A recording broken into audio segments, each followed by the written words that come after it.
All right, everybody. We're on part 11 with Amari, and we are on chapter 39, Crossing the River, page 155. The next morning brought the sun, brightly illuminating not only the road, but also Amari's spirits. She could barely contain her nervous anticipation, with images of neatly cobbled streets surrounded by safe stone walls dancing in her head. We must be very close to the river, Polly surmised. I can't wait. You think we dare to travel during the day? Yes, we find it now, Amari said as she stretched her arms up to the sun. They hadn't eaten since yesterday morning. She felt drained and shaky, and in spite of her determination and excitement at being so close to their destination, she couldn't erase the reality that for now, the three of them were hungry and thoroughly exhausted. She stumbled as she tried to walk a few paces, then she sat back down on the side of the road. Are you all right, Amari? Polly asked with concern. Get back up on the wagon. Just tired, Amari replied, but she climbed up without protest, holding on to Polly's hand for support. We gotta find something to eat, Tibbet reminded them. Amari rummaged in the wagon to see if any food remained. She found one small pouch full of berries. She gave them all to Tidbit. So when they came across a grove of wild apple trees, Amari could hardly keep herself from shouting with joy. All of them, even Hush Puppy, filled up on the sweet fruit as they crouched as far from the road as they could. That evening they finally reached the banks of the St. Mary's River. It lay dark and smooth ahead of them. The moon shone brightly, illuminating the scene. Cypress trees decorated the edges, their branches and roots leaning over as though welcoming them. Mari thrilled at the sight. It hardly seemed possible that they could be so close to freedom. Tibbet looked at the river fearfully. "I'm scared of gators, Mari," he said, pulling away. "This water be real deep." "You got good reason," Mari replied, remembering that awful day. "But I take care of you." "I don't see any alligators," Polly said, "but that doesn't mean they're not there. Lots of snappy turtles, though. Look!" She pointed to the gray-black, rock-like creatures that moved lazily in the sandy mud on the bank of the river. "Too far to swim," Amari admitted. "It's very wide," Polly agreed. "How will we cross it?" Amari replied, "We come too far to stop now." She could see flickering lights in the distance, indicating settlements or garrisons of soldiers or, maybe, Fort Mose. Her heartbeat quickened. "We need a boat," Polly replied. The horse, which had been eating the soft greens that grew up by the riverside, whinnied softly. He shook his thick mane and ventured into the shallows to drink. "Can horse swim?" Amari asked with sudden inspiration. Polly looked dubious. "Sure, but the river looks awfully wide." "Maybe we just wish we'd be cross," Amari countered. "We gotta try." She unharnessed the horse from the wagon.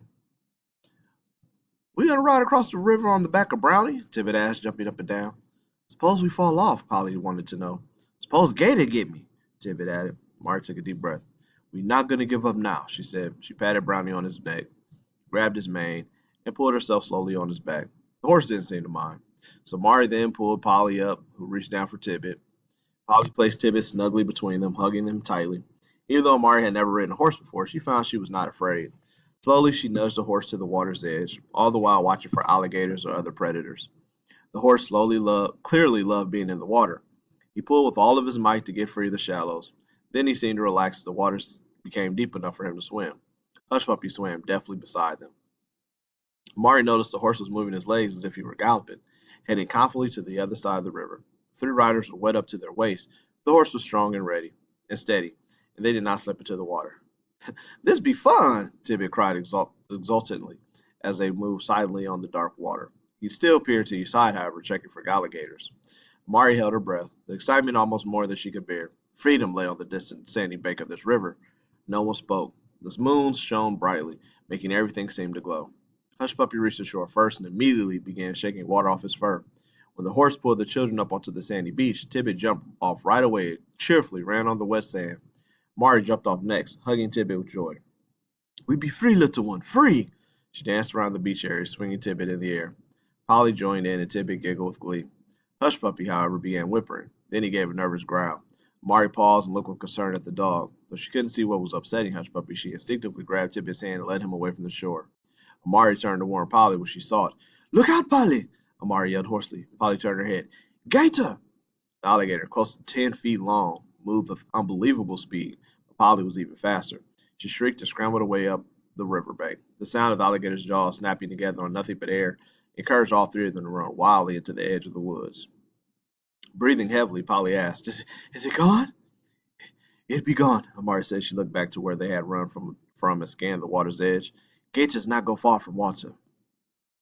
I'd be so scared I almost pee, Tibbet admitted. Safe and feeling truly free, the travelers sat down on the ground and laughed and laughed and laughed. So part of this, um, remember this is down by Florida. There's tons of gators in Florida. Like there was gators everywhere, but Florida had even more because Florida was kind of below sea level, so there would be more alligators. So they finally got to the shoreline, and they're very very close to Fort Mose. All right, all right. So we'll go ahead and read chapter 40. Time to meet the future. They slept the rest of that night under a tangle of branches that might have been left by a storm. They woke to warblers singing, making melody with a red and black woodpecker that tapped a beat on the trunk of a tree. Warbler is also a kind of a bird. Amari stretched and announced, "Today we go to find Fort Mose. It is time." "We're going to find food there?" Tibbet asked, rubbing his tummy. Polly grinned happily. "I expect so. Time to meet the future," she said. "How long is it going to take?" Tibbet asked. "Not sure," Mari replied. She knew they were close, but she had no idea whether it would take 2 days or 2 weeks to arrive at Fort Mose. Overcome with the enormous thought of finally reaching their destination, Mari felt herself filling up with emotion. She wanted to shout, scream, jump. They had finally arrived. The three of them climbed back up on the old horse and headed due south. Mari felt comfortable as the horse ambled slowly through the thick stands of palm trees that shadowed them, for they reminded her of the palm trees in her homeland so far away. She slid off the horse with Tibbet and walked for a few miles. "What this place be like, Mari?" Tibbet asked. He alternated between running off to chase the dog and returning to hold her hand. "Don't know for sure. People be kind, I hope," she replied. "What if they don't like us?" Tibbet continued as he tossed a stick to Hush Puppy. "Who not like you?" Amari said to him with a laugh. "You be such a clever little boy." "Will my mama be there?" Tibbet asked seriously. He had never removed the pouch his mother had placed around his neck. Amari stopped short. She knelt down on the ground so she was eye to eye with Tibbet. It seemed to Amari that he had grown taller and gained maturity while on this journey. He had seen so much in his few years. "Teeny love you very much, you know that." Tibbet nodded, biting his lip. "She can't be here with you, but she knows you be safe. That make her happy." "Is she all right?" Tibbet asked. "Your mama is glad because she know you be full of joy. That make her smile so big. That smile find you here in this far place." Mari paused, remembering Teeny's lessons and her sacrifice. "Why you think she give you that piece of kente cloth you wear around your neck?" Amari asked him gently. "So she always be with me?" the boy replied. He had begun to tremble. "What did your mama keep a telling you while you be with her?"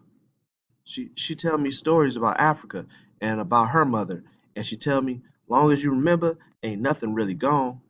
Amari, blinking away tears, hugged him. "You always gonna remember?" "I ain't never gonna forget nothing she don't tell me," the boy said with great seriousness. He squeezed the leather pouch. Mari raised Tibbet's face so she would look around. "She be in every breeze and cloud, every leaf and flower. She's smiling at you right now." Tibbet thought about that. Then he asked her solemnly, "Will you be my mama now, Mari?" She hugged him tightly.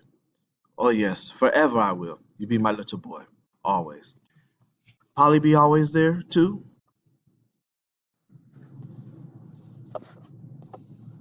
"Polly be there always, too?"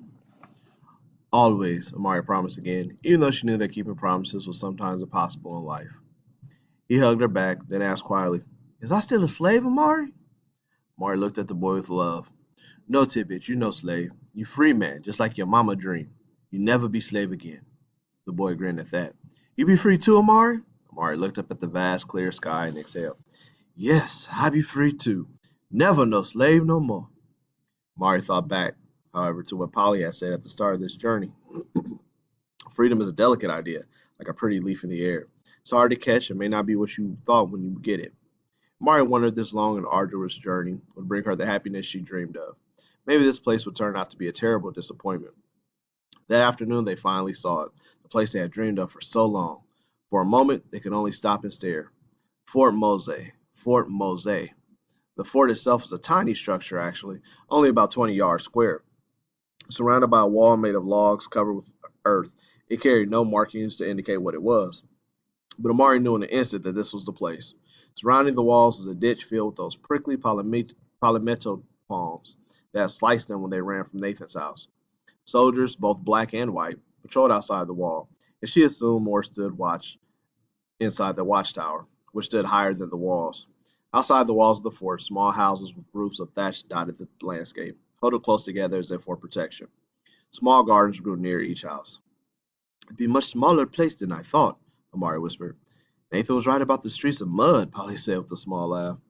"Freedom not big, freedom not pretty," Amari declared, "but freedom sure do feel good." All right, so they finally made it to Fort Mose, and Tidbit has finally realized that Teeny will not be with him, and Amari has just put it onto herself to become the mother of Tidbit. So, so here we are finishing up chapter 40. A couple more chapters to go.